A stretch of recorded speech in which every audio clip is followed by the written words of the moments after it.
Mayor Brook? Commissioner Sarah? Present. Commissioner Vignola? He's present, thank you. Commissioner Simmons? Here. Vice Mayor Carter? Deputy City Manager Heller? Present. Deputy City Attorney Whitaker? Here. Great, we're all here and accounted. If you would all please rise with us. And please join us in a moment of silence with whatever's on your mind.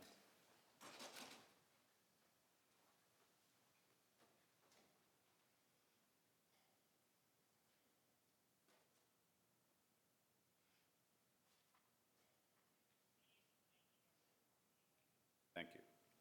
And if you would remain standing for the Pledge of Allegiance, it will be led tonight by Kaylee Stewart and Austin Stewart. Kaylee's a 5th grader at Westchester, and Austin's a 3rd grader. Hello. I pledge allegiance to the flag of the United States of America and to the republic for which it stands, one nation, under God, indivisible, with liberty and justice for all.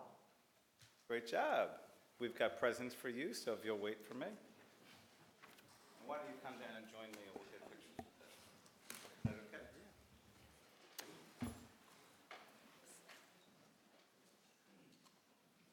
So we have pictures. We're going to take pictures after we give you the shirt. So very nice to meet you. Nice to meet you. So here are your shirts. Ladies first. And so who's calling me in the middle of my meeting? And there's your shirt, where it might be the other way around.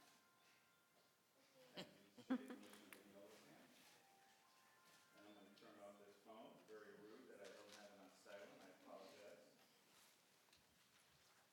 So how do you like the city? You like living in the city? Awesome. Well, we can get a picture together here. Is this okay? Okay. I told him where our committee's. And if you wouldn't mind, shake everybody's hands on the dais, okay? Thanks, Ryan.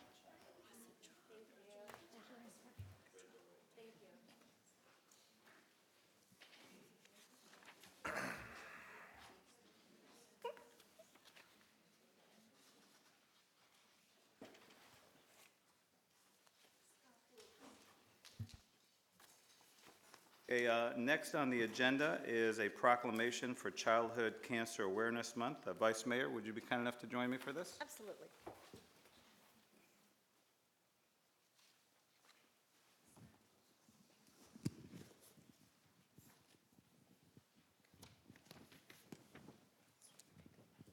Great, thank you. Tonight, we're recognizing Childhood Cancer Awareness Month. And this was requested by Ray and Kim Slapikis. So if you'll come, Slapikis. Slapikis. Oh gosh, I've known you for too long. Come on. And some of the children. All right, wonderful. Come on up. Great. Very nice to meet you. Hey, good to see you, Kim. Hi, how are you? Nice to meet you. Thanks for being here. How are you? September is Childhood Cancer Awareness Month. It's a time to remember and honor children and families that are affected by this rare disease, and to rally support to give these children with cancer better outcomes by raising awareness, inspiring action, creating hope, and finding cares to defeat childhood cancer. Unfortunately, childhood cancer affects thousands of young children each year. It's the leading cause of death by disease in children and adolescents in the United States. Every child with cancer, regardless of race, social class, or financial means, deserves access to the best possible care. We need to commit to advanced research to improve treatment and to ensure a healthier future for all of our children. These children and their families need support, assistance, and caring from everyone working together to combat and find a cure. As a community, it's important that we come together and that we unite and affect and help those that have been affected, support them, and to make sure that children with cancer and their families don't go through this journey alone. So I'd like Vice Mayor to read the proclamation, and then Ray or Kim or whoever to share a few words. The City of Coral Springs gives you this special proclamation for Childhood Cancer Awareness Month. Childhood cancer is the leading cause of death by disease in children, and more must be done to raise awareness and find a cure. We recognize the researchers and healthcare professionals who work diligently, dedicating their expertise to treat children with cancer, as well as the nonprofit organizations who assist children and their families through educational, emotional, and financial support. As a community, it is important that we come together to stand with those who are being affected, to support them, and to make sure that children with cancer and their families do not go through this journey alone. Therefore, we, the City Commission of Coral Springs, proclaim September 2019 as Childhood Cancer Awareness Month, signed by the mayor and their fellow commissioners. Congratulations.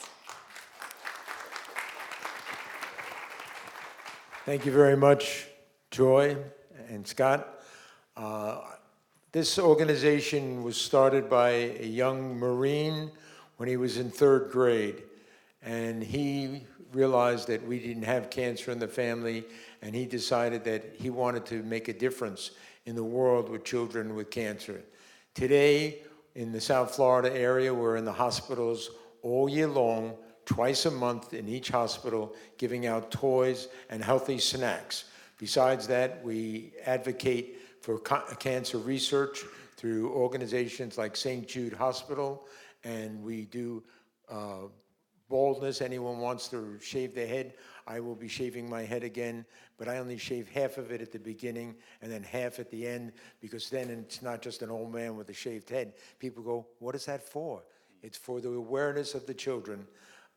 1 out of every 5 child will pass when they are told that they have cancer. And we have 2 survivors amongst us right now.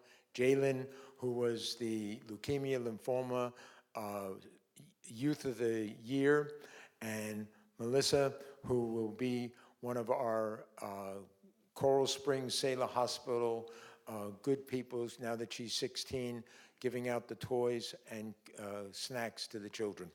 Wonderful. And I just want to compliment and thank Kim and Ray and their children who've been actively involved with Kids of Love and always giving back, always asking for support and leading these efforts. And we really appreciate you and thank you so much. Congratulations.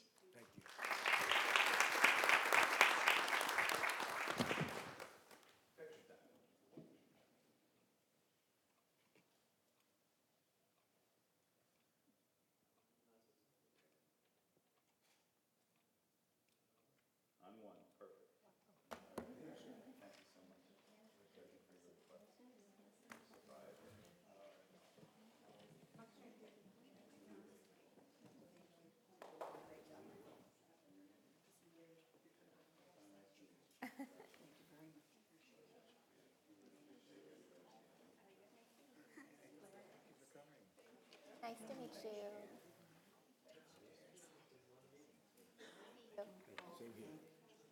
I know, somebody returned him. Oh, thank you so much.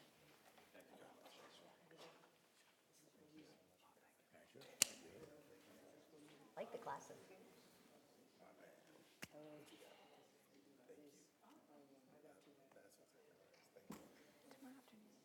Thank you.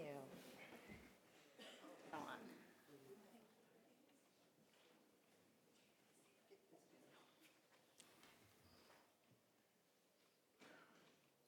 Hey, can the 5 of us be in a picture with you both?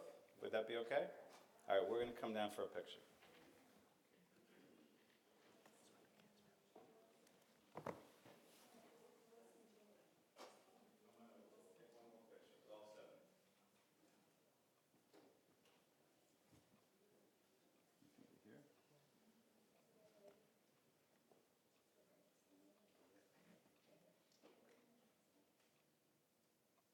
Nice to meet you.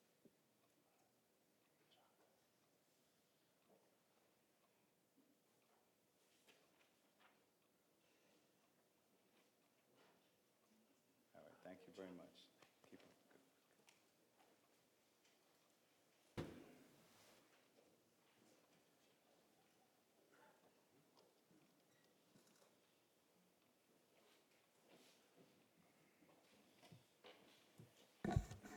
guys. I appreciate that. Next, we have public comment. Any signed speakers? Mayor, at this time I already have, Kate, I already have one from you. I have 6 signed speakers, the first being Kate Goldman, followed by Stanley Forrester, Ryan Bancroft. Welcome, Kate. Thank you very much. Good evening, Mr. Mayor, Commissioners, Vice Mayor Carter. I'm before you today to talk about mental illness and efforts being undertaken to address gaps in service and awareness in our county. Mental illness affects thoughts, feelings, behaviors, and general interaction with others. The stigma associated with mental illness must be addressed so that no one feels shame or disgrace in seeking help and treatment. In response to the need for identifying and treating mental illness, a grassroots effort has been undertaken by the principal mental health providers here in Broward County, including county and federal government, private sector, and nonprofit organizations to join forces in a historic effort to increase awareness and education by holding a summit open to the general public during 2019 National Suicide Prevention Week. The second annual Broward Mental Health Summit, presented by Memorial Health, Ultimate Software, and the Sheriff's Foundation of Broward County, brings together the leading mental health providers in Broward County and federal government. Also inclusive of private practice, nonprofits, and academia to discuss and examine the current issues relating to mental health in Broward County. The event is open to everyone wanting to learn about the mental health issues facing our communities. On behalf of the Broward Mental Health Summit Event Committee, I am requesting that the commissioners hereby designate Thursday, September 12, 2019, as Broward Mental Health Summit Day in the city of Coral Springs, Florida. I have a sample proclamation that I can share if you'd like to By all see means, it. sure. You can give it to the city clerk. I have multiple copies. Oh, wonderful.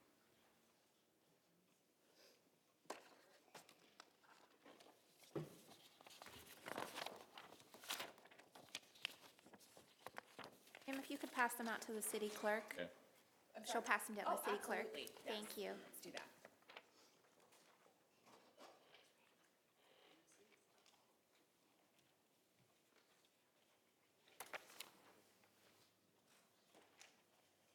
What do you do, call on yourself?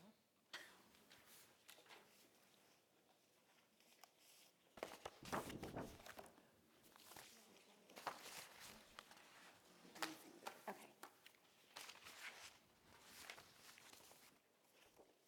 And Kate, when is the summit? It is September 12th. Okay. So, and when would our commission meeting be? What's that? We have a public, we have our first budget hearing at 5:15 on the 12th. On the 12th, okay, but the first meeting to give the proclamation, if Oh, we want before to that do would that, be like the 4th. September 4th. So it would be a 9 a.m. meeting if we were to honor that proclamation. Would anybody, do I need a motion for that, to have a proclamation? Consensus. Okay, is there consensus to do a proclamation? Any objections? All right, 5-0. Okay, thank you very much. Thank you, Kate. Okay, next speaker. Next speaker, Deborah? Stanley Forrester. And please forgive me, I forgot to mention before, sometimes we'll have a member from the public come and speak, and the expectation is typically that one of us, or maybe more than one of us, will respond. So we always reserve the right to potentially respond later in our commissioner comments. Sometimes you may get something from the dais, sometimes you won't. So please don't be offended if you don't hear from us immediately in response to your request. Welcome. Welcome, good evening, everyone. I won't be offended if you don't respond. Excuse me, I'm sorry. May I have your name and address for the record, please? Stanley Forrester, and 425 Southwest 205 Avenue in Pembroke Pines. Welcome, Stanley. Thank you. Folks, I'm here just to register my objection or my disgust to the fact that property owners who have investment properties are being what we considered harassed with the the need for registration and paying registration fees in addition to the property tax that we pay, which is at the moment quite high for Coral Springs. I mean, an apartment of 8,000 square feet, you pay in excess of $2,200 a year as property tax.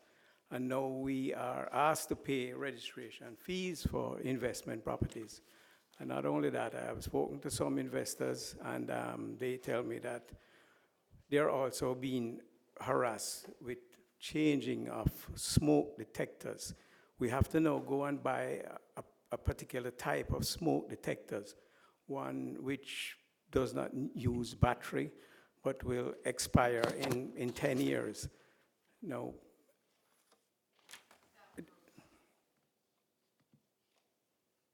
we can only see these things as harassment and disincentive for people coming here to invest in Coral Springs. So I'm just here to voice my disapproval of what I see is taking place. Thank you, Mr. Forrester, for being here. Next speaker. Ryan Bancroft, followed by Joe Morera, followed by Cindy White. Welcome. Good evening, and thank you, Mayor Brook, for inviting me tonight. My name is Ryan Bancroft. I'm using my business address. Is that okay? Does that suffice?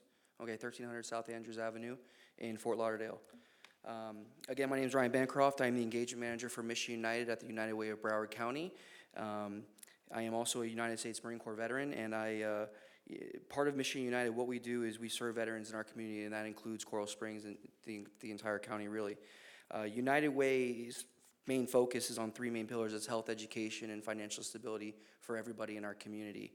We've taken that a bit further to help those who have served our nation in its time of need and otherwise, and we provide additional supportive services to them to include housing support, employment services, education, legal assistance, health, and financial stability services. With roughly 80,000 veterans in Broward County, only 30,000 of which are being seen by the VA, and 30% of Vietnam veterans, we do see a lot of veterans in our community, and again, to include Coral Springs.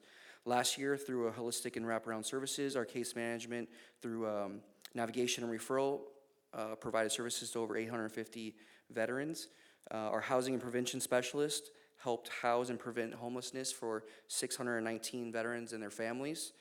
58 of which were identified from being from Coral Springs. Our legal services team helped render legal services to over 1,267 veterans, and behavioral health services provided service to 276. We've also organized and executed budget relieving opportunities that provided 525 backpacks, 250 Thanksgiving meals, for a family of 4, and over $4,000 in holiday gift cards.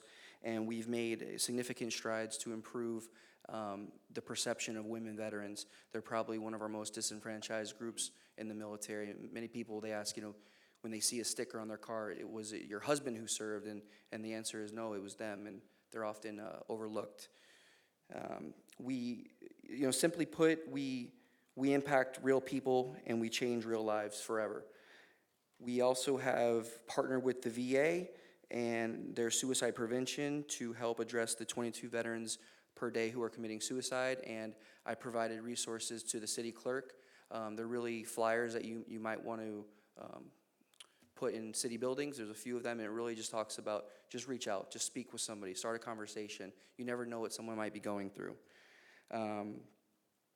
So again, in order to help us, I encourage you to have veterans share those resources, have the folks within your city share the resources, and our intake number in Broward is 954-4-UNITED.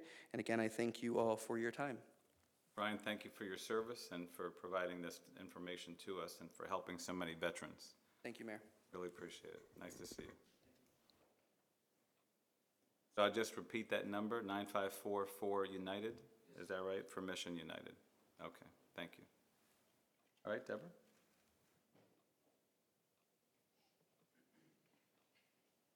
Welcome, Joe. Good evening, Joe Morera. I'm here as the president of the Sunshine Water Control District. Our business address is located at 2300 Glades Road in Boca Raton. I provided the city clerk with some handouts to give to you all as well.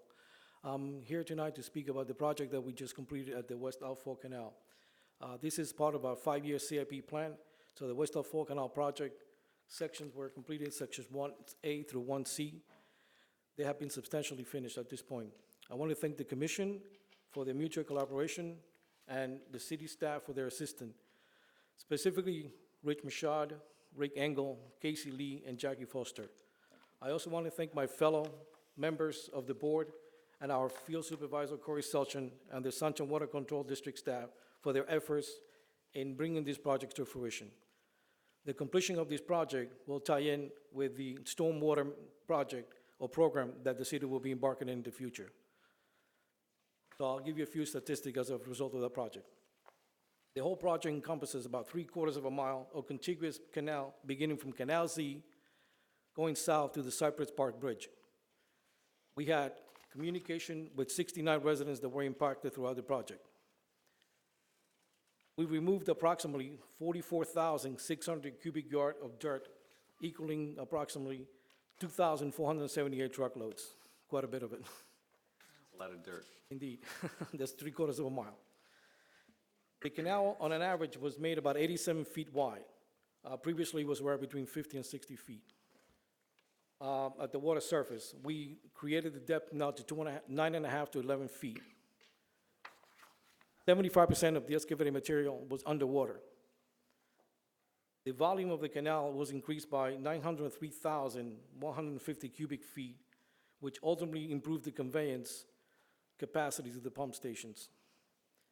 That volume equals about 14,000 14,000-gallon swimming pools.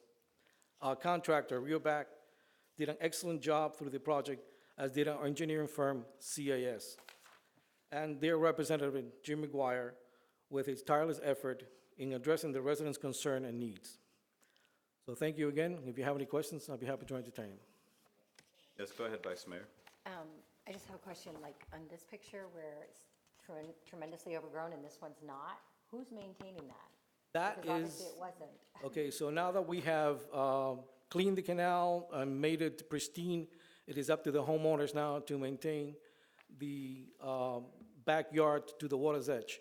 That's a requirement within the city code right now. If they don't? Well, what we'll try to do is monitor that to the best of our ability. There were residents that wanted to have a 5-foot buffer in which they could plant some allowable plant material.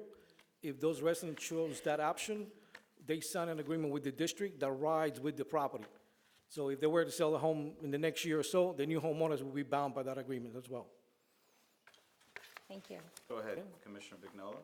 Joe, look at the pictures before and after. I know I've gotten some complaints about this. You went from 50 to 60 feet wide to about 80 feet wide in a lot of areas, and you guys dug just really on one side, correct? No, sir. We tried to even the canal as much as possible. In some areas, due to the curvature of the canal, it was necessary to excavate more on one side than the other.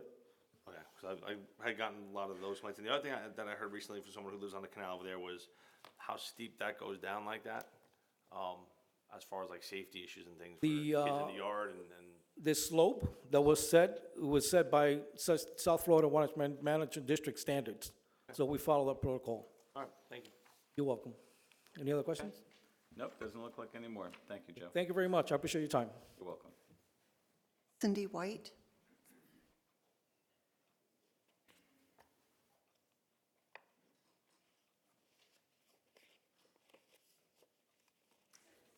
I don't know if y'all can see it.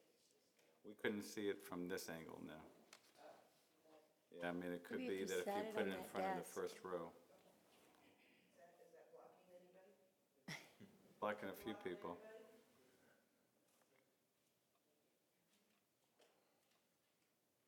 Yeah, my name is Cindy White.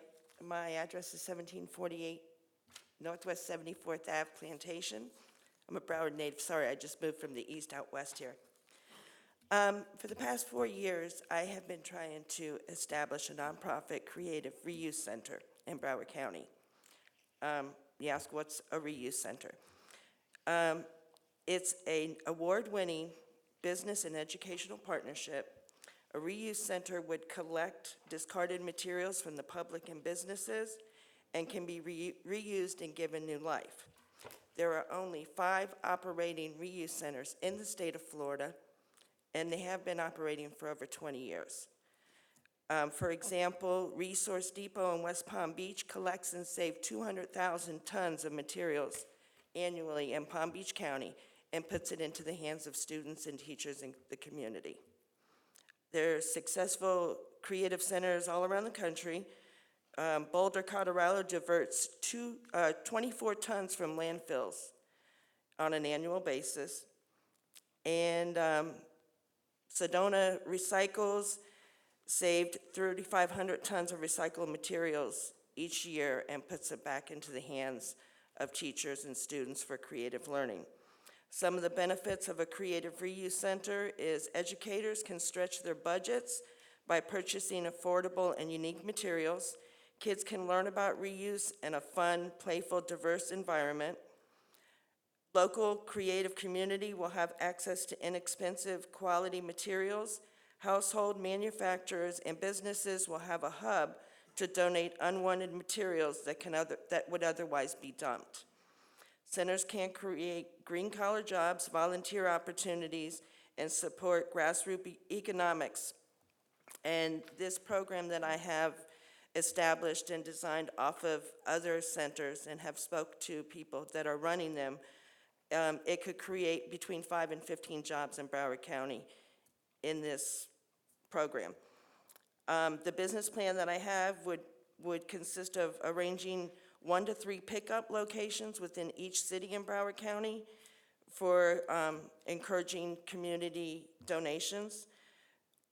Evening and Saturday arts and craft workshops using recycled materials where the entire family could afford to go because it's using recycled materials, not new art materials.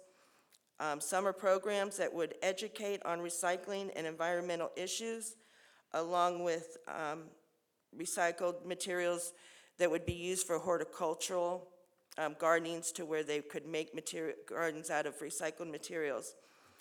And it would be more beneficial to use recycled materials opposed to new, of course.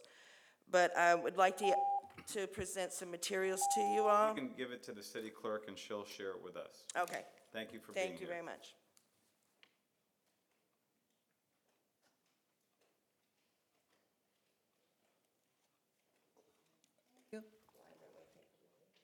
Are there any other signed speakers? I do have one more signed speaker. Albert Konigsberg. Hi there. Mayor Brook and fellow Coral Spring Commissioners. Need your name and address, please. My name is Albert Konigsberg. My address is 3700 Airport Road, Suite 410, Boca Raton, Florida. I have met and communicated with some of you since the tragic event at Marjorie Stoneman Douglas. The safety of people and places has been my business for over 20 years. The safety of our children while at school needs to be our #1 concern. They are the future of our great nation.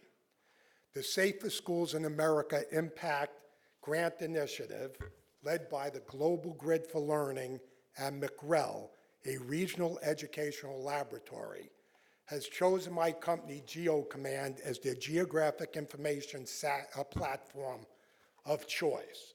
We together offer an in-kind grant focused on ed tech applications that support safer school environment. I have recommended Coral Springs Charter High School to receive a grant from SSIA. This grant will fund the installation of GeoCommand Site-Aware solution. Following this installation, we will recommend from over 40 other global ed tech providers focused on school safety between 2 to 3 other safety solutions. The ed tech solutions will be deployed at no cost to Coral Springs, and they're a great way to pilot New World technologies. These technologies will fill the gaps as identified in the Marjorie Stoneman Douglas report. As Sheriff Bob Giulitteri stated at last week's press conference with Congressman Deutsch, it's 20 years following Columbine, it's 7 years following Sandy Hook, it's 18 months following Marjorie Stoneman Douglas, and we still have the same problems. I will assist you in solving those problems. It will take alignment with the U.S. National ESSA Title IV Part A Student Support and Academic Enrichment Framework for school safety. Managing a large facility space, such as a high school, has its own unique set of problems. The ability to manage the many assets in a large facility can be difficult. Crisis assets or critical assets are identified in our software on a map, which is geographically located and universally understood by responding agencies.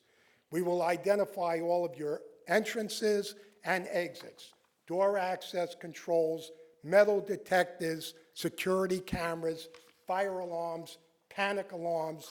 Your cameras will not be viewed in banks as currently Broward County Sheriff has in the new data center. With your leadership, this critical information will be shared with the Coral Springs Fire and Police and viewed geolocated at the new data center opened in Broward County.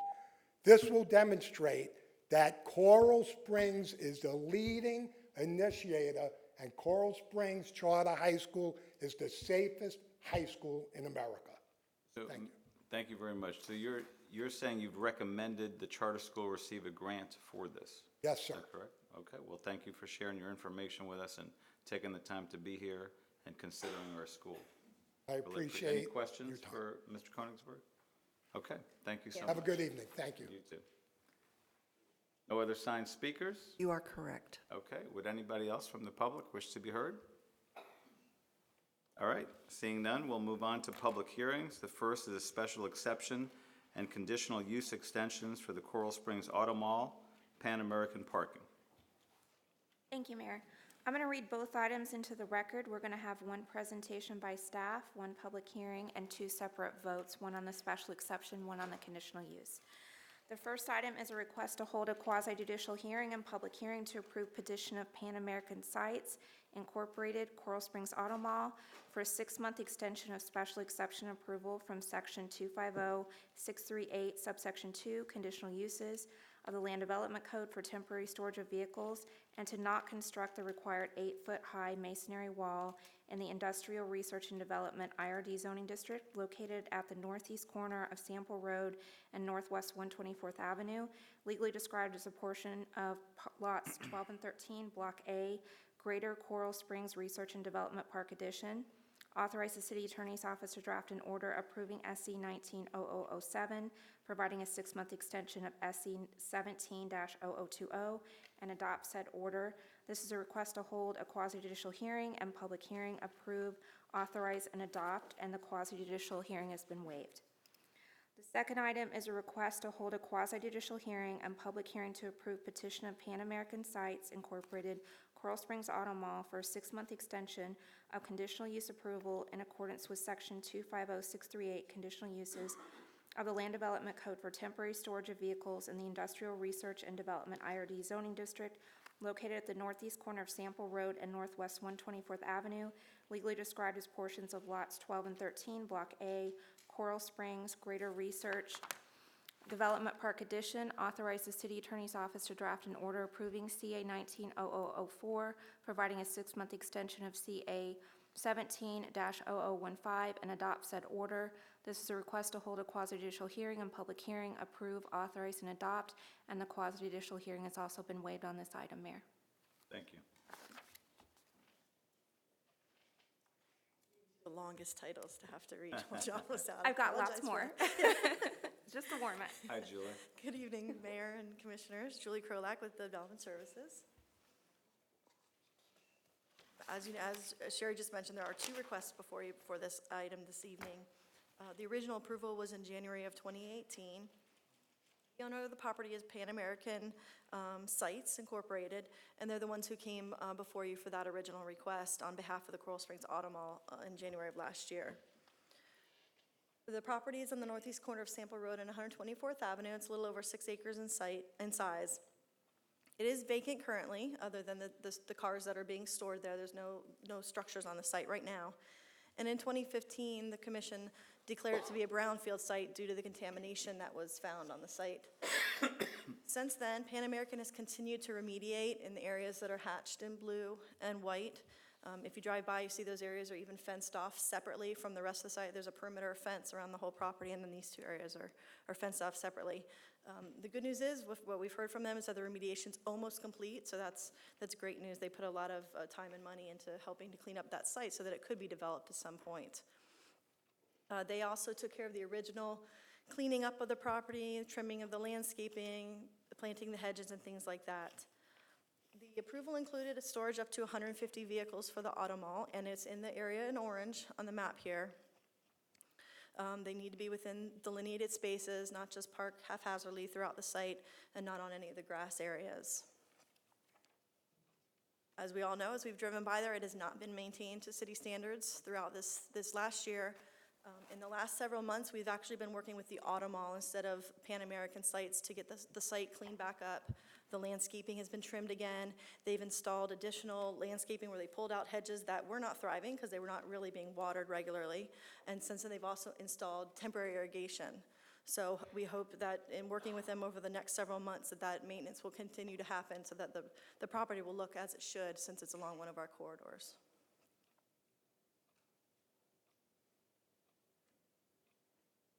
We have several conditions which are included in your backup. They're all the same for the most part from the original approval. The two that I do want to note is that we are recommending that the extension be granted for an additional 6 months.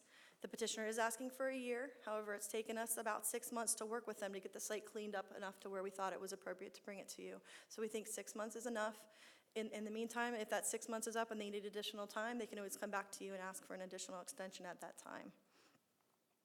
Additionally, the other condition which we've tweaked a little bit is that since the auto mall has indicated to us that they're going to be taking over the maintenance of the landscaping on the site from here on out, which we appreciate, especially since they're local. We can get in touch with them very quickly. Casey's been working with them right along throughout these last few months, that they enter into a landscape maintenance agreement similar to the one we had originally on the site.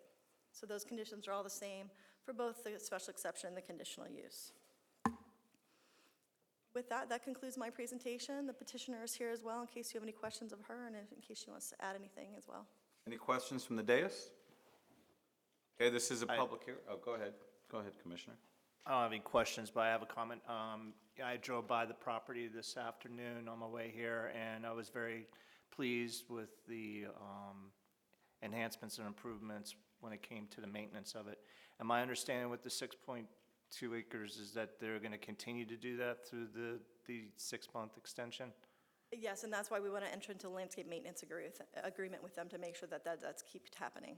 Because it definitely has a fresh look, and it's much more appealing from street appeal. Okay. Anybody else? Okay, no other questions? This is a public hearing. Is there anyone from the public that wishes to be heard on this item? Okay, seeing none, the public hearing is closed. I'll entertain a motion. Motion to approve. Second. Motion is second. Any discussion? Just for the record, that would be on item A, which is the special exception. Okay, We need two separate motions because we You've have got a it. special exception. so this is on And a item A. Any conditional use. discussion on item A? Seeing none, all in favor, please say aye. Aye. Any opposed? Aye. Okay, carries 4-1. Next is item 2B. Motion to approve. Motion, second by Vice Mayor. Any discussion? Okay, all in favor, please say aye. Aye. Any opposed? Aye. All right, carries 4-1. Next is item number 3, special exception, Coral Springs Auto Mall, temporary storage of vehicles. Is that right? Yes, Mayor, thank you. This is a request to hold a quasi-judicial hearing and public hearing to approve the petition of Coral Springs Auto Mall for a special exception from sections 250587 permitted uses and 250590 limitations on uses and structures of the Land Development Code to allow temporary storage of motor vehicles and waive the requirement for a wall in the General Business B3 zoning district located at 9469 West Atlantic Boulevard, legally described as a portion of parcel I, Ramblewood South, and authorize the city attorney's office to draft an order approving SC 190004 and adopt said order. This is a request to hold a quasi-judicial hearing and public hearing, approve, authorize, and adopt. And Mayor, the quasi-judicial hearing has been waived on this item as well. Okay. Hello again, everyone. Again.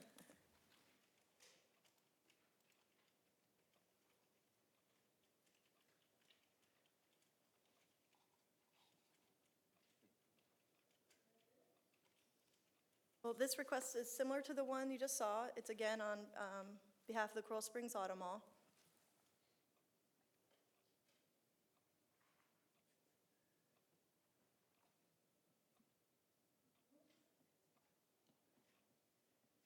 Aren't wanting to advance, but I can go ahead and speak to it. The request is to park on the east side of the Coral Springs Mall itself. When it originally came in, their request was to ask to park 70 cars at the mall. There was a companion item, which you may have heard of from some of the residents that reached out, to park about 100 vehicles at what was the 24-hour fitness facility, which is now Athletica Fitness. Right. They wanted to park about 100 vehicles there as well. In working with the property owners nearby, the neighbors that had concerns about storing vehicles behind Athletica, as well as the auto mall and the property owners as well, they've now amended their application to ask to park 250 vehicles on the east side of the mall, and they're actually going to withdraw the application for Athletica. Oh, there we go. Thanks, Matt. Exhibit 3 included in your backup shows where they'd like to park the vehicles. It looks a little bit different, the color's a little different, but the areas are the same as what you have in your backup. The mall has 500 parking spaces out there. They're overparked by about 400 spaces as well, so they do have room to use these 250 spaces for the parking of the vehicles. Since this is B3 zoning, there's also a requirement for a 6-foot wall to be installed when you're storing outdoor storage of materials. So since this is a temporary use, part of the request that you're considering this evening is to waive that requirement, since it'll only be for a few years that the cars would be stored here. As you know, there's criteria when you're considering a special exception. They're requesting under the first criteria that literal enforcement of the code produces a burdensome hardship. We do think that since this site is much closer than the Pan American, while still being removed from being right behind or right next to residential, it is a more appropriate site than the previous sites that they came before us with. And the fact that it really is just temporary in nature, we think meets the intent of the code. With that, staff is recommending approval. We do have a number of conditions. As you see, they're all very similar to what the conditions were on the last item that you just considered as well. Mainly that they be parked in delineated spaces, no sales on site, no showings on site, no signage on site. It really is just a storage. It's not meant to be an extension of the sales area of the mall. And we're recommending for a period of 2 years with the ability for a 1-year extension should they need it. That concludes staff's presentation, and I'm here as well as the applicant in case you have any questions of us. I have a question. How long is this temporary use for? We're recommending 2 years with the ability to ask for a 1-year extension. And this is in, I guess, the auto mall, they're building a new parking or a new garage, or adding to their garage, right? We've heard that they're looking into doing that, correct? They have not submitted yet, but that is what we've heard, yes. Okay, so, okay, and also this is the cars that are parked at the previous section, the brownfield. The Pan American? They're going to be, Pan America, they're going to be moving those possibly after the 6th period from there to this site. Yes. Okay. And that's why they've asked for additional cars above what they had at the 170 originally, so that it could accommodate this when that site hopefully gets developed, because we do actually have a site plan in for that property to be developed, so we hope that happens sooner rather than later for sure. Okay. I guess I just want to make sure that we are really make sure we're talking to the auto mall to ascertain their plans as to what they do, because obviously we don't want this to turn into 6 years and then 8 years and then 10 years. We want to make sure that this really is a temporary use. People get comfortable. And so let's just make sure we're staying on top of them and really trying to press to get a final solution of what they're going to do with these vehicles, because I don't want us to continue to have to play musical chairs with these cars all over the city. So let's make sure we get a real detailed plan from them. Any other questions or comments? Yes, go ahead. So I'm not sure about the timeline of the rental community that's going up near the mall, behind the movie What? theater, the rental Okay. community. Does their, is their parking separate, or is this going to be a conflict in the future, or? This would not be a conflict. Okay. If there are times when the mall needs additional spacage, such as the holidays and things like that, part of their agreement with the auto mall is to move the vehicles. Okay. But the new building that they're proposing, it will have its own parking there Okay, as good. well. All right, thank you. Commissioner Vignola? You just said holiday time, they move the vehicles. Where are they going? Your house? Representative, I think they're going to Larry's house. we would hope they would plan for it ahead of time, knowing it needs to happen, on Sales are site, big in but December. they could probably answer that better than me. Okay. Can we? Yeah, is the petitioner's here, right? You can come on up. Right, 200 East Broward Boulevard. I'm here on behalf of the applicant. Hi, Dina. Hi. Welcome. Thank you. And they are working internally on where to determine where those cars will go temporarily. Don't have a specific answer at this point in time. We do not want them at our houses. I was only joking about Larry mine. having them at his house. Okay. I guess we would recommend that the applicant let us know sooner than later Okay. their plans on what they're going to do during the holiday season. Thank you. Sean? Yeah, I concur with Commissioner Simmons. And then also, can we get that, do you have the window of time that's classified as the holidays where they would be moved? Yes, it's November 19th to December 31st, or through December 31st.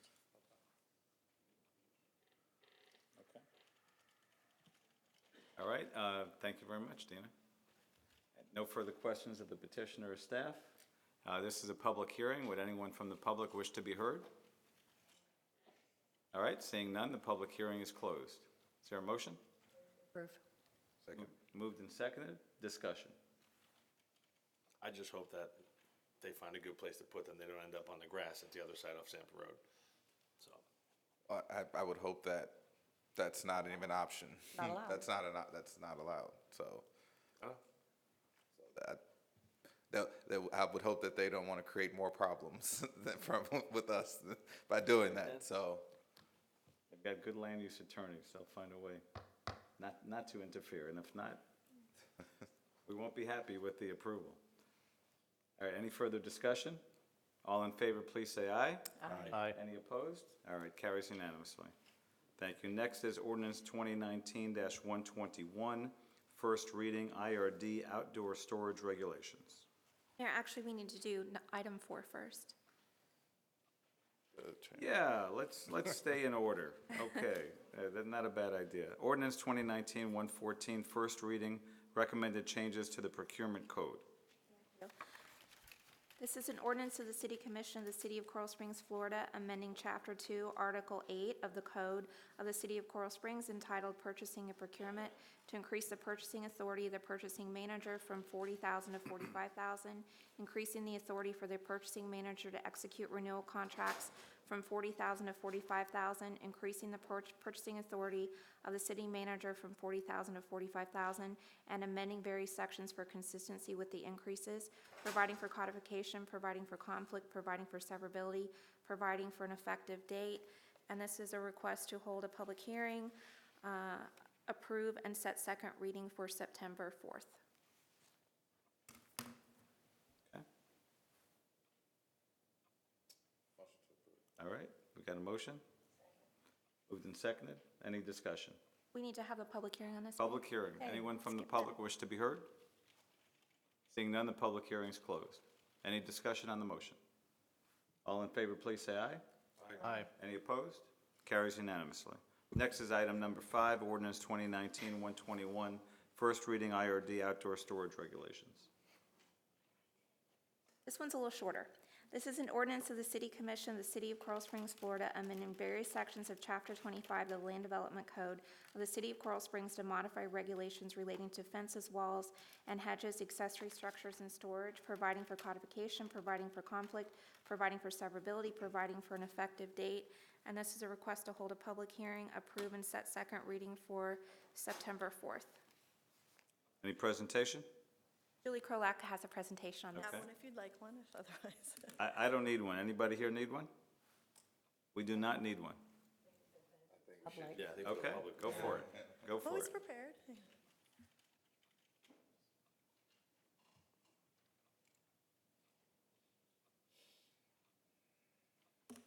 Okay, so as Sherry mentioned, this is to amend Chapter 25 of the Land Development Code relating to the industrial park, or the corporate park, but the industrial zoning. In 2016, the Property Owners Association was created out there, comprised of property owners within the corporate park itself. And then between 2017 and 2018, code compliance started phases 1 and 2 of their code compliance review of the corporate park for longstanding items that just hadn't been done over the last several years, largely due to the recession at the time. But we'd been out of the recession long enough, we felt like it was time to go start looking at the park and start bringing things back up to where they needed to be. And a lot of those were relating to landscaping, security, and screening of the properties. And since then, the Property Owners Association has continued to meet. We've also brought this recommended amendment to them as well, and they were in favor of it.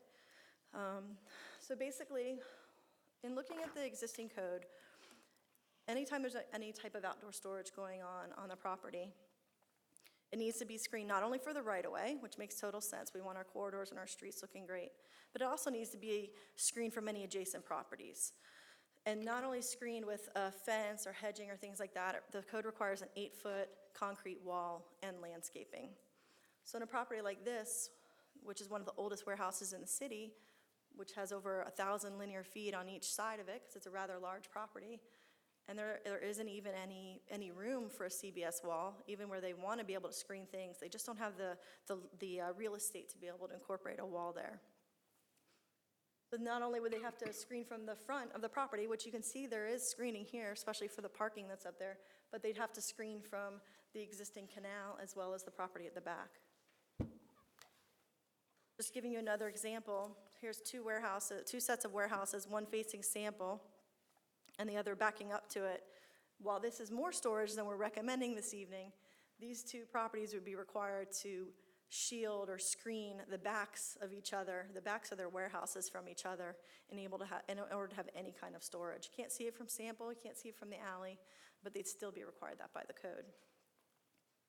So in listening to especially our Property Owners Association and feedback from people that code was hearing as they were out trying to work with our property owners, we have a good problem in that some of our property owners that are out there now and some of our businesses are outgrowing their sites, but we want to keep them in the corporate park.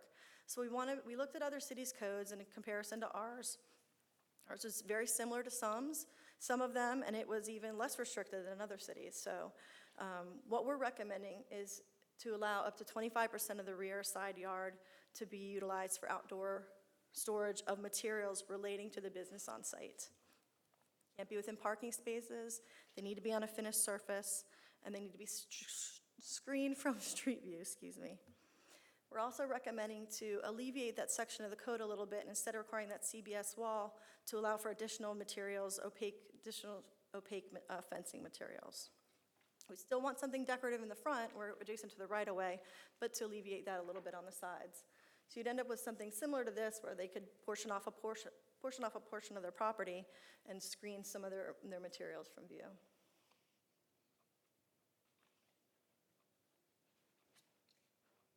Citywide, we've also started to see various types of materials coming in for other types of screening, whether it be side or rear yards, dumpster enclosures, things like that. So we're actually recommending right now that the code include the allowance for polyethylene materials, which is the brand name is Simtech that you may have heard of before. We have a couple examples of it that have been used throughout the city, and it's a great product. It looks like a wall, but it's built like a fence. So we think that that's an appropriate product for people to be able to use on their property and also for dumpster enclosures throughout the city. We think it'll work really well. With that, we're recommending approval of ordinance 2019-121, and should you approve it on first reading this evening, that you'd set second reading for September 4th. Any questions? All right, this is a public hearing. Does anyone from the public wish to be heard? Mr. Biggie? Welcome. What a surprise. Good evening. Good evening. Thank you for having me. John Biggie, 3740 Northwest 126th Avenue, Coral Springs. Before I address the motion before, I'd like to thank the city staff for the $2.8 million grant that they received to help with the drainage in the corporate park. Specifically, Kristen Holowicki, Rich Mashad, Hugh Subra, and Christy Bartlett. We've been working with the city and a number of other staffers as well over the last few years to try and address the drainage issue in the park. Through their hard work and persistence, they managed to get quite a bit of money, and now with matching funds from the city and the new drainage tax and all that, we're going to get some well-drained streets in the corporate park, and we're excited about it. So thank you. We appreciate hearing your gratitude, and we appreciate them. That's Yes. awesome. It's been a change in the last 2 years. We're really doing well with everything, so we're very happy to hear that. We appreciate your leadership, too. In regards to the motion that's before us, I'm here representing the chamber, excuse me, wrong group, the association, Corporate Park. As chairman, we all spoke about what the city has got and worked with us on, and we're very happy with the changes. We feel it's a good compromise between what businesses need, but still keeping the park aesthetically pleasing and functional. So thank you, staff, and we are in favor of it. All right, nice to hear. Terrific. Thank you. Thank you. Still a public hearing. Would anybody else like to be heard? All right, seeing none, the public hearing is closed. May I hear a motion? Motion to approve. Moved by Commissioner Vignola, second by Vice Mayor Carter. Any discussion? All in favor, please say aye. Aye. Any opposed? All right, carries unanimously. Thank you. Next is item number 6, ordinance 2019-123, first reading, amending Chapter 3, administrative and user fees.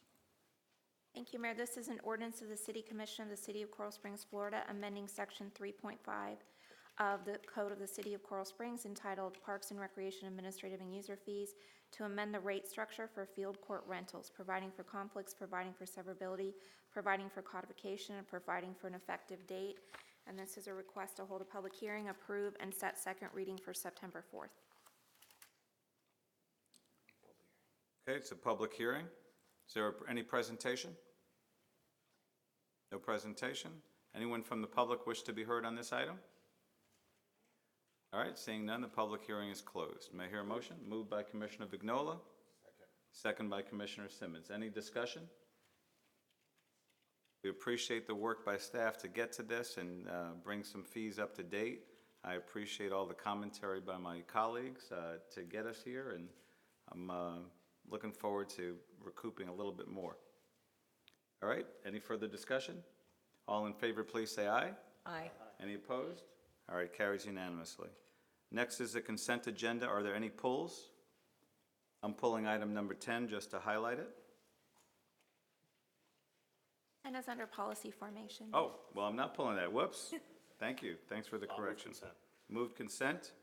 Seconded by Commissioner Simmons. Any discussion? All in favor, please say aye. Aye. Any opposed? Carries unanimously. Now we're up to 10, use of forfeiture funds. The request to authorize the use of $500,000 in law enforcement trust funds to cover the purchase and implementation of a department body worn and in-car camera program. It's a request to authorize. So this time I'll ask somebody to come up about the forfeiture funds.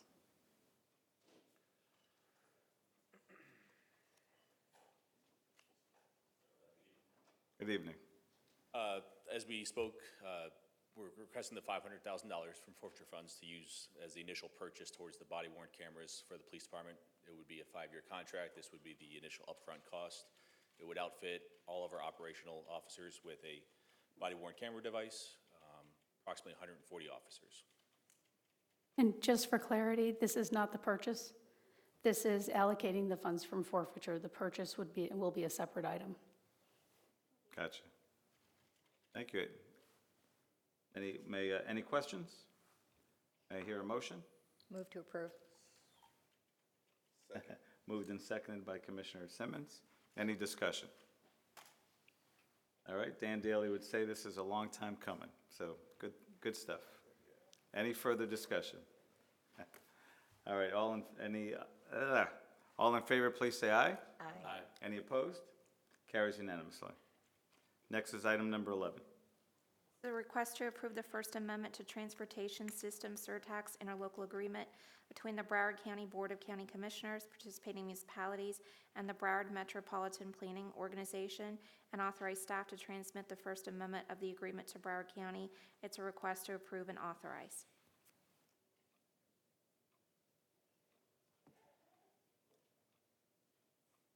Any motion? Moved? Seconded. Any discussion? All in favor, please say aye. Aye. Any opposed?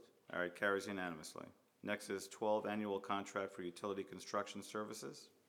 The request to award bid number 19B063F for annual contract for utility construction services to GT General Contractors LLC of Coral Springs, Florida, Force Enterprises Incorporated of Wellington, Florida, and Hinterland Group Incorporated of Riviera Beach from the date of award through August 20th, 2021, with options to renew for 2 additional 2-year time periods for a potential cumulative total of 6 years. The estimated annual expenditure is $2 million, and it's a request to award. Okay, may I hear a motion? Moved by Commissioner Vignola, Second. seconded by Vice Mayor Carter. Any discussion? All in favor, please say aye. Aye. Carries unanimously. On to Commissioner Communications. Who'd like to go first? How about you, Commissioner Sarah? You ready to roll? All right. Thank you, Mayor Brook. First and foremost, I want to congratulate all of our schools, their administration, the teachers, support staff for a great opening to the school year. I see Ms. Debbie Hickson, one of our phenomenal educators at South Broward High School, here in the audience, and I'm proud to call her a friend, and also want to congratulate her on her decision to run for school board in 2020. I also wanted to congratulate and thank staff for a phenomenal party for the community. That was my first experience, I guess, as a city commissioner in a recreational area, and just was a solid event and a great vision, and it was a pleasure to see all of our staff and police officers and everyone interacting with the youth in such a positive way. I also wanted to congratulate our Special Victims Unit, CSI Unit, and the BSO Crime Lab for a phenomenal job in solving a cold case. Unfortunately, a rape that occurred in 1983. It gives me great confidence that when things happen in this community that we don't let it go, that we continue to look at every angle and bring people that have done wrong to justice. So congratulations to all 3 of those units. I also am looking forward to my tour on Friday with Rick Engel. Going to be taking in some parks, and I want to congratulate you and your staff with the upcoming ribbon cuttings with the artificial turf. Super excited. Commissioner Vignola's can't wait to get those fields out. As far as the audience, we have events that come up, whether they're a workshop or meetings. I definitely encourage you to get involved. We have a workshop that's going to be taking place on August 28th. I think it's always good for you to come and listen to what's being discussed in the future of the city, especially when we're talking about the budget. I've seen and talked to some residents that were very happy with some of the decisions and had some concerns, but you can only have your voice heard if you're present or you reach out, whether it's an email, a call, a text, whatever, because we definitely want you to have a voice. And with that said, I have an email. It's ssarah@coralsprings.org, and my cell phone is 954-612-7114. Please feel free to reach out to me. We're here to help. Thank you. Awesome working with you, Commissioner. Thank you, Mayor. It was you as well. Thank you. Who'd like to go next? All right, Commissioner Vignola. Since Commissioner Sarah talked about the turf fields, Coral Springs Youth Soccer registration is coming up. First one will be Saturday, August 24th, from 9 a.m. to 1 p.m. at Cypress Hall. For more information, please visit csys.org. City of Coral Springs will be hosting our Bites and Sips food truck and live music event. That's Saturday, August 31st, from 6 to 10, right outside of City Hall, right over here. And on Thursday, August 29th, the city is inviting you to come out to City Hall to speak up and join the conversation about our city's economic development and the future of economic development in Coral Springs. The event is from 5:30 to 7:30 here at Coral Springs City Hall. And if you'd like to speak with me about any issues related to the city of Coral Springs, please feel free to call me on my cell phone at 954-632-7544. Thank you, Mr. Mayor. Thank you. Vice Mayor? Sure. So since this is the only place we can talk, has anybody been approached since, I don't remember the name of the new company that bought Royal Utilities? I read their whole presentation. It was very impressive, but I was approached by a business owner yesterday who was having a heart attack. His rates doubled I haven't been approached, no. yesterday. Okay. Well, I would imagine if their rates are going up, it's probably because of them implementing updated. And I said that. I just wondered if anybody else had heard anything. I haven't heard anything from Okay. anyone. But we'll It's find just out that shortly. I figured Yeah, gradual would be better over double. I will say So- initially, though, the residents have reached out and said they were happy that that a new company came in. Yeah, the to, presentation was great. came in, but I haven't heard anything. Over the years, when they've reached out to us about us potentially purchasing it, the expense was the big thing, and Right. you have to charge the residents within that utility to go ahead and do the upgrades that were neglected in that Right. utility for many, I don't many know years. what the rates were. So I don't know, but I have a feeling we're gonna find out if people are complaining about that. We'll find out shortly. I guess if they all complain to you, that's. No, that's not good. Please call Vice Mayor Julie Carter. Thank you. And what's your cell number? So in addition to Commissioner Vignola saying, speak up Coral Springs, and you have an opportunity to come out next Thursday, if you can't come, it's Speak Up Coral Springs at speakupcoralsprings.org. That's it. And you can fill out the surveys. It's very important because if you're not happy about what we have and you want something different, we need to know. So this is where you get your opportunity. The other opportunity to support your community and multiple charities will be next Thursday, next Wednesday, the 28th, and that is Dine Out at Wings Plus. The Coral Springs Community Chest supports over 30 charities in the city. We get $350,000 in requests, and we have about $55,000 to start with. The rest is fundraised. So if you can help us support these charities, we would be greatly appreciative. My office hours will be next Monday at 4 p.m. If you'd like to make an appointment, Randy can be reached at 954-344-5906. And if you want me, it's Joy Carter at coralsprings.org or 954-998-4186. And the highlight of my day is Chauncey is back. Whoever stole my dog from my desk, and he went around the world, first class no less. Can you believe that? Brought him back. I don't know who you are. I'm jealous that the dog had a better experience than I've ever had, but I'm grateful he's home. Thank you, Mr. Mayor. Thank you, Vice Mayor. Commissioner Simmons? Thank you, Mr. Mayor. To all the teachers, students, families, I hope you all have a great and successful and productive year. If my energy is a little low today, that's because I am readjusting to being back in the classroom. So I'm sure on September 4th, I'll be a little more bright-eyed and bushy-tailed, but I'm excited for another school year. It's my 4th year, and so I'm a little more settled in my position. It's interesting seeing the kids that I had my first year in high school when they were in 10th grade. I now have some of them as seniors, and so to see how tall some of them have gotten and deeper their voices are, it's been quite the joy this early in the school year. So I really hope that we all have a successful school year.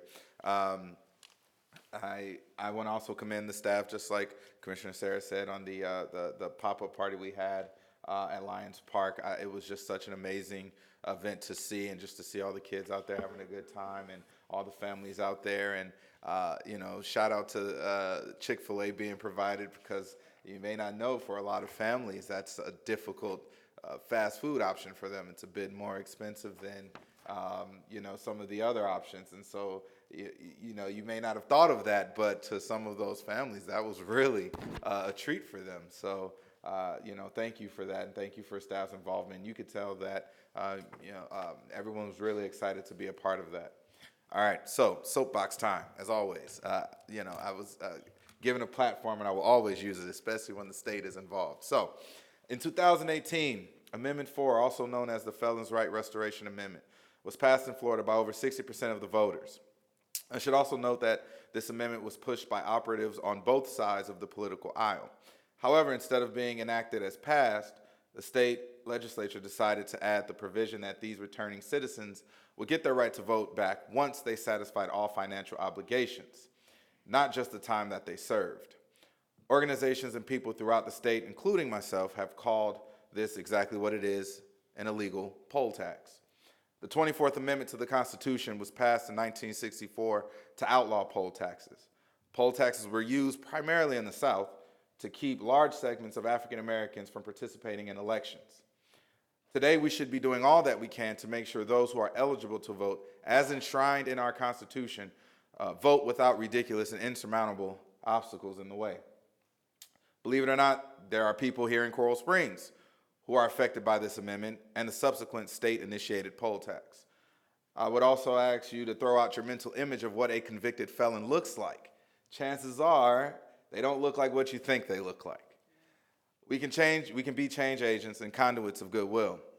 So I'm looking for consistency from you all and my colleagues to send a letter or a resolution to Broward County State Attorney Michael J. Satz, urging him to act on the passage of Amendment 4 as is, or as was passed by the voters, and allow returning citizens to register to vote by instituting a policy to waive the fees associated with the poll tax, preventing Broward County residents, which includes people right here in our city, the right to vote. All right, you have my support. How about you all? You know what? I'm a little betwixt and between on this one, because if the sentencing was a time to be served and included restitution, to me that's all one big package of it. And so if you served your time, you still have part of the sentencing that is the payment that is due. I mean, to me, that's the pain for the crime, or the process for the crime.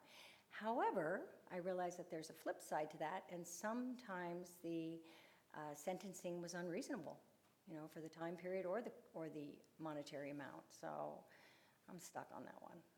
Okay. Further discussion? If I may, Sure. And you bring up a great point, Vice Mayor Carter, but we also have to think about the fact that if someone is a convicted felon, it is extremely difficult for them to get a job that they can gain some type of wage to even begin to pay that. Check the box or something. Ban the box is usually, that's not from private entities, that's usually only municipal or governmental bodies. So oftentimes these people have a hard time getting a job where they can gain the wages to even begin to pay that restitution. And this is not to say to forgive someone for their crime. Obviously they're convicted and they served their time. They did what they were supposed to do. What we're asking for them is to be a part of the voting body so that they can begin to live the life or begin to have their say in who is elected in our county, in our state, and in our national government. Also, people who we don't actually our counties and our judicial Department of Justice departments and stuff like that, they do not actually track who to pay or where to pay or how much somebody's supposed to pay or how much has been paid. They don't adequately track that. So it's almost like they're further burdening these people who maybe they made a mistake 20 years ago. They're not that person that they were. And now they for life are barred from participating in the school board member that's over their school district or the person that's in their city, anybody in these seats. And so it's a much, it's a very big issue. But go ahead, I'm sorry, I know you had a question. So I have can the commission think about it and talk about it again at the first meeting in September? Sure. You won't be here? Okay. I'll be in well, the Mediterranean. You can keep sharing, whatever your thoughts are. He Well, he makes a very good point. I I don't like the idea of further burdening somebody, and, I mean, it has more to do, the way he states, it has more to do than just voting. Even if they wanted to pay the restitution, if they can't get a job, they can't pay. It takes it a little deeper. Thoughts on the right? I'd like the opportunity to digest it and discuss it at the next meeting. Sounds good. Okay, would that be okay? All right, we'll discuss it at the next meeting. Sounds good. Anything else, Commissioner Simmons? You can reach me at 954-871-1314 or on all social media outlets. You'll find me. All right. All right, you're welcome. So one of my favorite things in life is mentoring young people. I've had a blessing to be able to do that, say for about 2,000 young people, about 1,200 through Project Leadership. And I started with my partner from Premier Networking Alliance at the time. His name was Dr. Cliff Friedhandler back in 2003. And the idea actually came to me from an 11-year-old that lived in Coral Springs. His name was Ian Harris. And that evolved into our first program back in 2003. And one of the lead teenagers that helped me with that is actually here, Jeanette Garcia. So if you just please rise and say hi. So I just want to say thank you for starting such a great program that has helped a lot of young people, and I'm glad that you'll be back and be a mentor for the next one. So we're planning the next program coming up in October, and we have about 10 teen leaders and about 8 to 10 adult mentors, and I'd love for you all to come by one of the planning meetings or one of the programs. It would be really great for the kids to meet you and learn more about you if they haven't met you already. Chances are a lot of them have met you, but that would be wonderful to have you at one of the programs, and I'll give you guys the details. My second thing is to invite everybody to the Peace Walk. We have this great Peace Walk. It's the first Saturday of every month. It's at 7 a.m. at the Peace Garden in front of the museum and the Performing Arts Center. Practically every first Saturday, Vice Mayor Carter is there. She's been doing it for a long time, and she's not a morning person, so it's great that she's out there. So if she's not a morning person, you can join us. I'm usually there as well, and it's a great way to be grounded, especially these times. You'll meet 10, 20 other people that are like-minded, looking for a little bit of peace and to be part of unity, here in our community. And it's really a great walk. It's led by a young woman named Audrey. And we have a little chat afterwards, and we'll often go to coffee at Einstein's afterwards, and it's very special. It's a very special thing that the city does, and it was started by a couple of gentlemen many years ago, and it's a great tradition we have here. I am asking, in our book, in the fiscal year 2020 business plan, it talked about the first time we are a majority-minority community. And about 30% of our residents are actually foreign-born. I don't know the percentage that speak Spanish or the percentage that speak Creole, but I am asking that we put forth our future commissioner messages in as many languages as we can that bear the population here. So I'm asking for it to be in Spanish and also Creole. I don't know if there's another language, and if I could have consensus for that, I would appreciate it. I think we can connect with that many more citizens. I would suggest that instead of kind of putting too much on, I guess, staff, I would say that we have subtitles in both languages. And I think that should... Sounds good to me. All right. All right. We Melissa? will get back to you with an estimate on the cost for that, You got it? just as an awareness item, because there will be a cost for that. Absolutely. Thank you very much. There were two bipartisan bills that Congressman Deutsch recently spoke about at a press conference and highlighting the bipartisan involvement of Congress in regards to the aftermath of the mass shootings, but I'm sure they were working on it quite some time. So I'd like us to get some details about those bills and see if we'd like to support those two bills. I don't remember the titles of the bills, but if we can share that with the commission and bring it up at either a workshop or a commission meeting, I would appreciate that. We do have the workshop next week. Great. We do have a full 2 hours of staff presentations. So at this point, there is no time unless the commission is willing to stay longer, in which case. I don't want us to stay longer, so if Okay. you can just share those bills with us. If we have time at the first commission meeting in September, maybe. If we can all look at it, yeah, it may not be something that requires a lot of discussion. If we don't have the time to look at it by the time of the first meeting in September, so be it, it's okay. All right, so we may have other priorities, but if we can consider it, I would appreciate that. And if we don't have the time, we don't have the time. I've got 2 more things. Because of the mass shootings, I would ask us to do a joint letter from the commission. This is drafted to the mayors of the cities of El Paso and Dayton. If you know, Mayor Hunchofsky went out to see Nan Whaley, Mayor Whaley in Dayton. I'd like to just share with them our support for them and their communities. So if we can send a joint letter, I would appreciate that. Okay with you all? All right, very good. So to confirm, the language that's been proposed is the language you all are comfortable with sending. And it will be signed by all of us, by all of you. Sounds good. I'd just like staff to read it over, if we're all gonna sit and read It it. wa- Have it's Staff from just read it over Staff and look it prepared over, it. then we're good. I didn't prepare it. As long as staff's okay with it, we're good. I'm good, at least. Yeah, I didn't prepare the letter. Okay, Okay. we're good, thank So you. the last one is Commissioner Simmons and I, we attended this one program. Vice Mayor Carter also was able to join us at the Florida League of Cities in Tallahassee. In Orlando. Oh my gosh, I'm a little tired too. In Orlando last week. And one of the greatest presentations was about something called the Village Square. And the Village Square is a gathering of not like-minded people getting together to discuss potentially controversial issues in a respectful way. And as we spoke about at the last retreat, this might be a good part of our strategy as to how to address the derision and the divisiveness that seems to be prevalent in parts of our country, and really bring people together of differing opinions for conversation. So what I'd like us to do is share about the Village Square with the rest of the commission that wasn't able to be at the meeting, and be able to discuss that hopefully at the first meeting in September. I don't want to overpack the agenda for the workshop. If we wind up having extra time to discuss it, that would be great. I don't anticipate the extra time to discuss it then.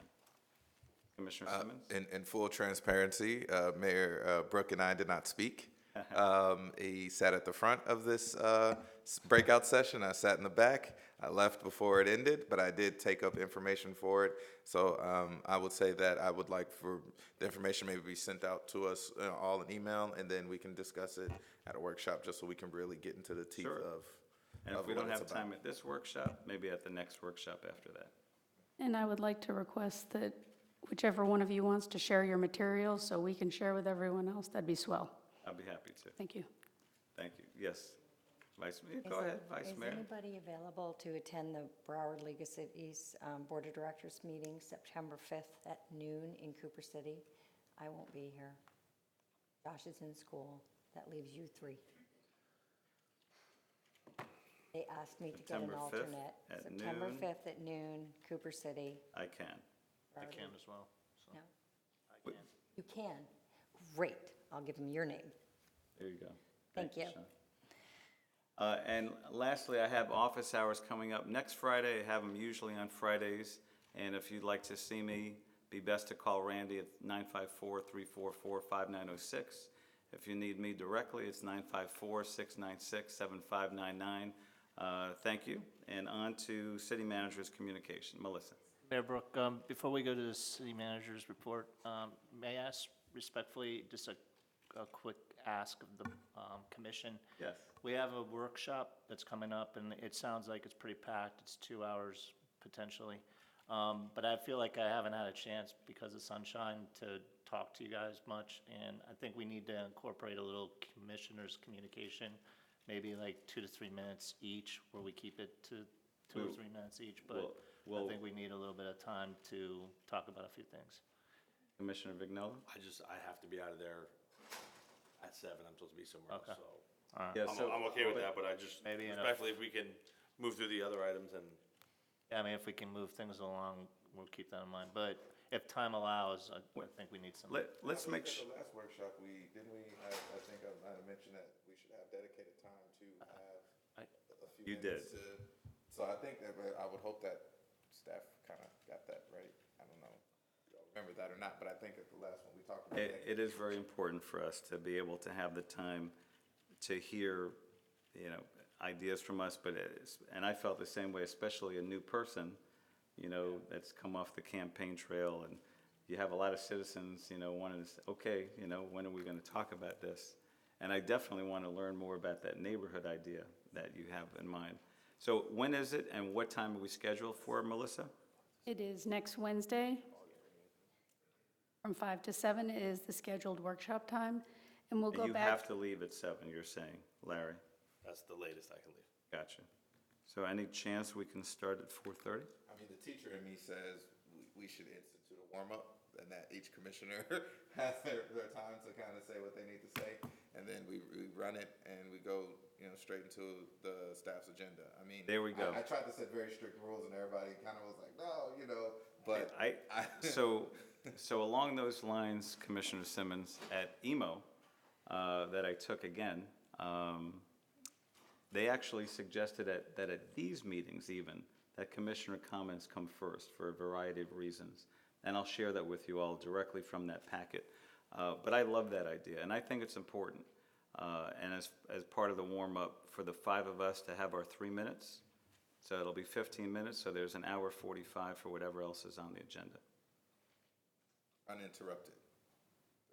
So just to confirm, you are all fine with 3 minutes being ruthlessly enforced?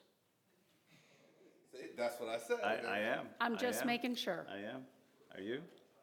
I'm fine with it. I just need to get a few things out there. And I would also, if you have a minute or two to pass to somebody, you can pass your minute or two. Yes, I'm Commissioner okay with it being Vignola. ruthlessly enforced as long as it's Ms. Heller Mrs. Heller that ruthlessly enforces it. Because I know she's no BS. Yes. We also start on time. Well, we will be starting on time for sure. So, but in the future, it's always important at any workshop for us to be able to have the time to dialogue. I understand. Great. All right. Anything else? Just to clarify, is the workshop still at 5, or was there Well, I consensus did to? ask if we could do it to if move we it? started at 4:30. Still at 5. 4:45? Still Can at we start at 5? 4:45? Let me check. I think it's fine, Bella. This is next Wednesday, right? Yes. But I still like to keep it to 3 minutes because, again, like I said, I have somewhere I have to be. You got it. Thursday. Oh, no, it's Wednesday. Okay. Yeah, that's fine. I could start earlier if you needed All to. right, there's the extra 15 minutes. Great, thanks, To everybody. repost that tomorrow. Yeah. Great. So now we're back to you, Melissa. Okay. And I have a couple things to share. First, I was going to remind everyone about the Speak Up Coral Springs event, but at least a couple of you have already done that, so what they said. Again, to reiterate, the website is available, speakupcoralsprings.org, to provide your input. We recently completed routine bond rating surveillance with Moody's Rating Agency. I'd like to ask Kim Moskowitz, our finance director, to come up and provide us with a brief update. All right, thank you. Good evening, Kim. Good, how are you? Just to let you know, it was published yesterday by Moody's. They sent out an annual issuer comment report. It was reviewed by staff and by our financial advisors. So just to bring your attention, I think you got a handout where it says the credit overview, that the credit position for Coral Springs is strong, and its AA1 rating is above the AA3 median for the U.S. cities. There's a lot of information in there, so if you have any questions, please feel free to reach out to me or other staff, and we'll get you the information. How you feel about the rating? Good, All right. really good, yeah, positive, so. Any questions? All right, thank you for the report. I would also like to mention that we are continuing to make preparations for the 2020 census. I'd like to ask Susan Chrisman, our Director of Development Services, to come up and give us an update on that.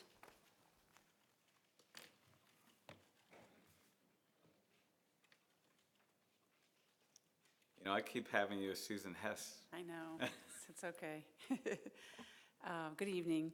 We are just briefly going to let you know that we have been working on this since springtime, actually, with the county. We've been attending some of their meetings that they've got going with their complete count committee, and we are getting ready to do a workshop with you in September that covers the things that we're doing, but there'll be a time implementation and the implementation of the plan that we plan to do at that time. So really, that's all we have today. It's just, I know that people are starting to hear and talk about it. We want you to know that we know it's April 1st.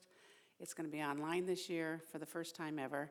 So we're very eager in trying to get all the people captured as we can to answer the census. And we know a lot of things already about it, like where the hardest enumerated places are to go. And so we'll have a plan of action about all that for you when we talk on September, the workshop in September.